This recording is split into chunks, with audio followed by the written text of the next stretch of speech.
Year Venky మామ సంక్రాంతికి వచ్చి సంక్రాంతికి వస్తున్న మూవీతో పెద్ద హిట్ ని స్కోర్ చేశారు.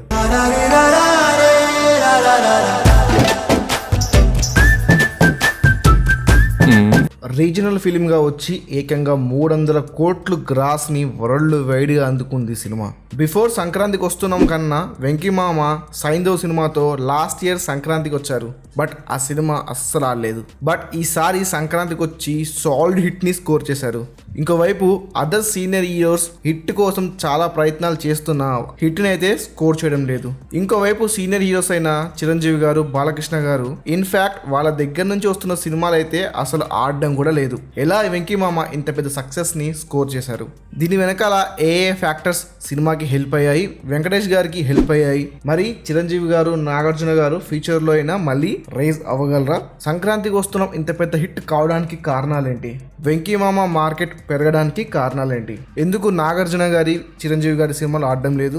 వాళ్ళు చేస్తున్న మిస్టేక్స్ ఏంటి? ఇన్ ఫ్యూచర్ ఈ సీనియర్ యాక్టర్స్ కాంపిటీషన్ ఎలా ఉండబోతుంది? ఇదేమైనా సీరియస్ అయినా చిరంజీవి గారి, నాగార్జున గారి సినిమాలు ఎండ్ అవ్వడానికి? సో ఈ విషయాలన్నీ ఈ వీడియోలో క్లియర్ గా డిస్కస్ చేద్దాం. మీరు ఇంకా మన ఛానల్ ని సబ్స్క్రైబ్ చేయకపోతే ఇప్పుడే సబ్స్క్రైబ్ చేయండి. ఎందుకంటే ఇలాంటి మంచి కంటెంట్ వీడియోస్ మన దగ్గర నుంచి వస్తున్నాయి. మీరు మిస్ అయితే ఎలా? మన ఛానల్ ని సబ్స్క్రైబ్ చేసేయండి సార్, చేసేయండి మేడం. వీడియోలోకి వెళ్లే ముందు మీకు ఏ సీనియర్ యాక్టర్ మన తెలుగు ఇండస్ట్రీలో ఇష్టమో ఆ హీరో పేరు కామెంట్ బాక్స్ లో టైప్ చేయండి. ఏ హీరో పేరు కామెంట్ బాక్స్లో ఎక్కువగా వచ్చిందో నెక్స్ట్ వీడియోలో చెప్తాను. సో కామెంట్ బాక్స్లో మీ ఫేవరెట్ హీరో నేమ్తో బద్దలైపోవాలి. ఓకే అండి, ఇక స్టార్ట్ చేద్దామా? బిఫోర్ సంక్రాంతికి వస్తున్నాం సినిమా కన్నా ముందు వెంకటేష్ గారు ఏదైనా ఫిలిం డీసెంట్గా పర్లేదు అని ఆడిందంటే అది F3. అది కూడా పెద్ద హిట్ కాదు, సోగా ఆడింది. ఆ తర్వాత 2024లో వచ్చిన సైంధవ్ సినిమా చాలా పెద్ద ఫ్లాప్ అయింది. అసలు రిలీజ్ అయిన విషయం కూడా చాలా మందికి తెలియదు, అంత ఘోరంగా ఫ్లాప్ అయింది ఆ సినిమా. ఇలా కెరియర్ డల్గా ఉన్న టైంలో అనిల్ రావిపూడితో ఒక సినిమా అనౌన్స్ చేశాడు వెంకీ మామ. అదే సంక్రాంతికి వస్తున్నాం. ఈ సినిమా సంక్రాంతికే రిలీజ్ అని ఏం పెట్టుకొని సంక్రాంతికి రిలీజ్ చేశారు. సంక్రాంతి సీజన్ తెలుగు సినిమాలకి మంచి డిమాండ్ ఉండే సీజన్. సో ఆ సీజన్లో ఈ సినిమా రిలీజ్ అయింది. సో బిఫోర్ సంక్రాంతికి వస్తున్నాం సినిమా కన్నా ముందు Ram Charan game changer and Balakrishna గారి డాకు మహారాజు రిలీజ్ అయ్యాయి. సంక్రాంతికి ముందు రిలీజ్ అయిన గేమ్ చేంజర్ తేడా కొట్టేసింది. పెద్ద సమస్య వచ్చి పడిందే, ఇప్పుడు ఏం చేద్దాం? డాకు మహారాజ్ కి మంచి టాక్ వచ్చింది. ఆ తర్వాత ఆ సినిమాకి లాంగ్ రన్ లో మంచి కలెక్షన్స్ వస్తాయని అందరూ ఎక్స్పెక్ట్ చేశారు. సో ఆ తర్వాత సంక్రాంతికి వస్తున్నాం సినిమా రిలీజ్ అయింది. రిలీజ్ అయిన తర్వాత సినిమాకి పాజిటివ్ టాక్ రావడంతో ఫ్యామిలీస్ అందరూ కూడా ఈ సినిమా చూడడానికి థియేటర్స్ బయట క్యూ కట్టారు. బాలకృష్ణ గారి సినిమా బాగున్నా సంక్రాంతికి వస్తున్నాం క్లీన్ ఫ్యామిలీ ఎంటర్టైనర్ కావడం వల్ల ఆడియన్స్ అందరూ కూడా సంక్రాంతికి వస్తున్నాం సినిమాకి ఫస్ట్ ప్రిఫరెన్స్గా పెట్టుకున్నారు. అందువల్ల లాంగ్ రన్లో సంక్రాంతికి వస్తున్నాం సినిమాకి మంచి కలెక్షన్స్ వచ్చాయి. మరోవైపు డాకు మహారాజ్ కూడా మంచి హిట్ అయింది ఈ సంక్రాంతికి. బట్ లాంగ్ రన్ మాత్రం సంక్రాంతికి వస్తున్నాం సినిమాకి దొరికింది. అండ్ ఆల్సో సీనియర్ హీరో అయిన బాలకృష్ణ గారి సినిమాలు కూడా బాగా ఆడుతున్నాయి ఈ మధ్య. సో ఆయన మార్కెట్ ఏం డౌన్ కాలేదు, ఇన్ఫ్యాక్ట్ ఆయన మార్కెట్ ఇంకా బెటర్ అయింది. ఓన్లీ సీనియర్ హీరోస్ అయిన చిరంజీవి గారి సినిమాలు అండ్ నాగార్జున గారి సినిమాలు మాత్రమే అంతగా పర్ఫామ్ చేయటం లేదు. సో సీనియర్ హీరోస్ అయిన చిరంజీవి గారి సినిమాలు, నాగార్జున గారి సినిమాలు ఎందుకు బాగా ఆడడం లేదు అనేది ఇప్పుడు చూద్దాం. ఫస్ట్ చిరంజీవి గారి గురించి మాట్లాడితే ఆయన మార్కెట్ డల్ అయిందని నేను అనను.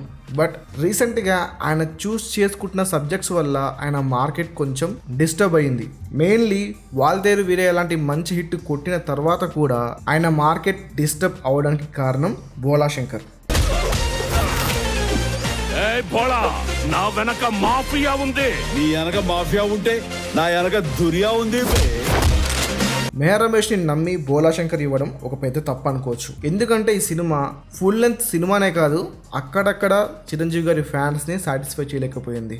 కంప్లీట్ అవుట్డేటెడ్ ట్రీట్మెంట్ ఇచ్చారు ఈ సినిమాకి. ఇలాంటి అవుట్డేటెడ్ సబ్జెక్ట్తో చిరంజీవి గారు రావడంతో ఈ సినిమా రిజల్ట్ ఆయన మార్కెట్ మీద పడింది. అందువల్ల ఆయన ప్రజెంట్ కొంచెం డల్ అయ్యారు. ఇక మన నాగార్జున గారి గురించి మాట్లాడితే నాగార్జున గారు ఒకప్పుడు కన్సిస్టెంట్గా మంచి హిట్స్ని టాలీవుడ్కి ఇచ్చేవారు.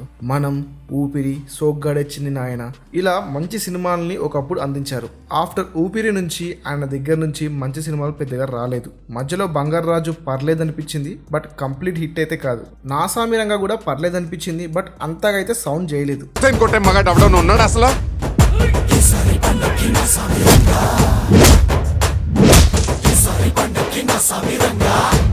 ఈ మధ్య అయితే ఆయన చూజ్ చేసుకున్న సబ్జెక్ట్స్ పరంగా ఆయన మార్కెట్ చాలా డల్ అయింది. బిఫోర్ సంక్రాంతికి వస్తున్నాం సినిమా కన్నా ముందు వెంకటేష్ గారి పరిస్థితి కూడా సేమ్ చిరంజీవి గారి లాగానే, నాగార్జున గారి లాగానే ఉంది. బట్ ఎలా అయినా సంక్రాంతికి వస్తున్నాం లాంటి పెద్ద హిట్ని స్కోర్ చేశారంటే, సంక్రాంతికి వస్తున్నాం సినిమా ఫ్యామిలీ ఆడియన్స్ని టార్గెట్ పెట్టుకొని తీసిన సినిమా. మనందరికీ తెలుసు వెంకటేష్ గారికి ఫ్యామిలీ ఆడియన్స్లో పెద్ద మార్కెట్ ఉంది. బట్ ఆయన గత కొంతకాలంగా ఫ్యామిలీ సినిమాలు చేయడం లేదు. ఆయన డిఫరెంట్గా ట్రై చేశారు. మధ్యలో F3 వచ్చింది కదా బ్రో అంటారా, F3 కంప్లీట్గా వెంకటేష్ గారి మూవీ అనలేం. అందువల్ల ఎందుకో వెంకటేష్ గారిని ఫ్యామిలీ ఆడియన్స్ మిస్ అవుతూ వచ్చారు. ఎప్పుడైతే సంక్రాంతికి వస్తున్నాం సినిమా వచ్చిందో అప్పుడు ఆడియన్స్ సినిమా చూసి ఇది కదా మేము వెంకటేష్ గారి దగ్గర నుంచి ఎక్స్పెక్ట్ చేసేది, పండక్కి ఇలాంటి సినిమానే కదా కావాలి అని ఆడియన్స్ ఫుల్గా సాటిస్ఫై అయ్యారు. అందుకే సంక్రాంతికి వస్తున్నాం అంత పెద్ద హిట్ అయ్యింది. ఒక పర్ఫెక్ట్ ఫ్యామిలీ ఎంటర్టైనర్, ఒక పర్ఫెక్ట్ ఫ్యామిలీ హీరో సంక్రాంతికి పండక్కి వస్తే రిజల్ట్ ఎలా ఉంటుందో సంక్రాంతికి వస్తున్నాం ప్రూవ్ చేసింది. అండ్ పండగ సీజన్ కూడా సినిమాకి బాగా కలిసి వచ్చింది. సో ఈ రీజన్స్ వల్ల సంక్రాంతికి వస్తున్నాం పెద్ద హిట్ అయ్యింది. మరి చిరంజీవి గారు, నాగార్జున గారు ఫ్యూచర్లో అయినా మళ్ళీ మంచి సినిమాలు తీసి వాళ్ళ మార్కెట్ని తిరిగి పొందగలుగుతారా అంటే, చిరంజీవి గారికి మంచి అవకాశం ఉంది. ఆయన అనిల్ రావిపూడితో ఒక సినిమా ప్లాన్ చేశారు, అది కూడా పండగకి వస్తుంది. సో ఆ సినిమాతో ఆయన కంబ్యాక్ ఇచ్చే అవకాశం ఉంది. ఆయన మార్కెట్ని తిరిగి పొందేంత సినిమా అయితే ఉంది ఆ సినిమాకి. ఈ మధ్యన నాగార్జున గారు వేరే ఇండస్ట్రీ సినిమాల్లో యాక్ట్ చేస్తున్నారు. LCలో విలన్గా కావచ్చు, అండ్ ధనుష్ కుబేరా సినిమాలో ఇంపార్టెంట్ రోల్ కావచ్చు, ఇలా ఆయన వేరే ఇండస్ట్రీస్లో యాక్ట్ చేస్తున్నారు. కానీ ఇవేవి ఆయన మార్కెట్ని రీబిల్డ్ చేయలేవు. మళ్ళీ ఆయన ఒక మంచి సినిమాతో వస్తే డెఫినెట్గా ఆయన కంబ్యాక్ ఇచ్చే అవకాశం ఉంది. అది కూడా ఒక మంచి ఫ్యామిలీ సినిమాతో వస్తే ఆయన కంబ్యాక్ అనేది ఇంకా ఈజీగా ఉంటుంది. ఇక్కడ మన సీనియర్ హీరోస్ చిరంజీవి గారు అండ్ నాగార్జున గారు మంచి సినిమా తీయకపోవడం వల్లే వాళ్ళ మార్కెట్ కొంచెం డల్ అయ్యింది. ఇంకా మాట్లాడుకుంటే వాళ్ళు రాంగ్ ఫిలిమ్స్తో వచ్చారు. అందుకే వాళ్ళు ప్రజెంట్ మంచి హిట్ కోసం ఎదురు చూస్తూ ఉన్నారు. వెంకీ మామ ఎలా సంక్రాంతికి వస్తున్నాంతో పెద్ద కలెక్షన్స్ని సాధించాడంటే ఆయన బలాన్ని నమ్ముకున్నాడు. ఆయన స్ట్రాంగ్ స్ట్రెంత్ ఏంటంటే ఫ్యామిలీ ఆడియన్స్. సో ఆ జానర్లో ఫిలిం చేశాడు అండ్ ఆ ఫ్యామిలీ ఎలిమెంట్స్ అన్నీ కూడా సినిమాలో ఉండేలాగా బాగా ప్లాన్ చేసుకున్నారు. సో అందుకే సంక్రాంతికి వస్తున్నాం అంత పెద్ద హిట్ అయ్యింది. ముందుగా మాట్లాడుకున్నట్టు నాగార్జున గారు అండ్ చిరంజీవి గారి కెరియర్ అనేది ఎండ్ జోన్లో ఉందా అంటే కానే కాదు. స్టిల్ వాళ్ళు ఇంకా చాలా మంచి సినిమాలు TFIకి అందిస్తారు. ప్రజెంట్ రాంగ్ స్క్రిప్ట్ సెలెక్షన్స్ వల్ల అలా అవుతుందంతే. త్వరలోనే వాళ్ళని వాళ్ళు కరెక్ట్ చేసుకొని మంచి సినిమాతో వస్తారు. కంబ్యాక్ లోడింగ్ అన్నమాట. జస్ట్ కొద్ది రోజులు ఆగండి, మన సీనియర్ హీరోస్ మధ్య కూడా టఫ్ కాంపిటీషన్ ఉండబోతుంది. ఏదేమైనా ప్రజెంట్ వెంకటేష్ గారి మార్కెట్ అయితే ఇంక్రీజ్ అయ్యింది సంక్రాంతికి వస్తున్నాంతో.